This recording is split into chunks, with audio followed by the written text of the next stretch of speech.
Per sempre giovani. Dico nient'altro. Eccoci, siamo partiti da Buffalo, che lo terremo sempre nel nostro cuore probabilmente, e stiamo andando in direzione Pittsburgh, sempre nello stato di New York, se non mi ricordo male. Forse no, ma non riguardato. Lorenzo dice che forse è nel New Jersey, che sarebbe ancora meglio forse, ma al momento no, c'è wifi gratis fra 1,5 milioni intanto. E niente, adesso come giusto che sia siamo senza hotel per questa sera, quindi dobbiamo andare alla ricerca disperata di un hotel. Viaggiare la cassa. Esatto. No, sei in Pennsylvania, ok. Andiamo in Pennsylvania. Magari lì riusciamo a trovare un hotel decente, un super rate sarebbe non male. E magari riusciamo anche a non male, non per la decenza del Boston, perché costa poco. No, è decente, è super rate.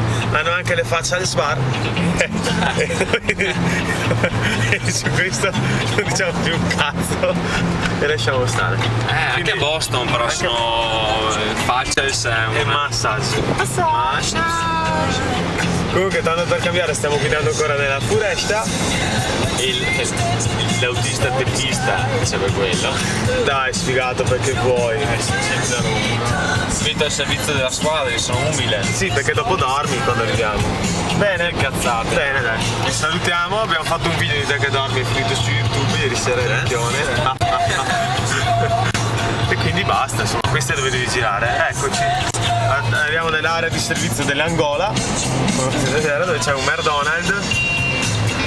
Dennis, che abbiamo scoperto questa mattina facendo una colazione / pranzo, cena e matrimonio ottimale comunque, in cui io per la prima volta non sono riuscito a finire la mia porzione. Ok, stai andando nella zona per il camion, comunque nel senso. Cazzo dici? Bene, alla prossima, ciao. Ciao.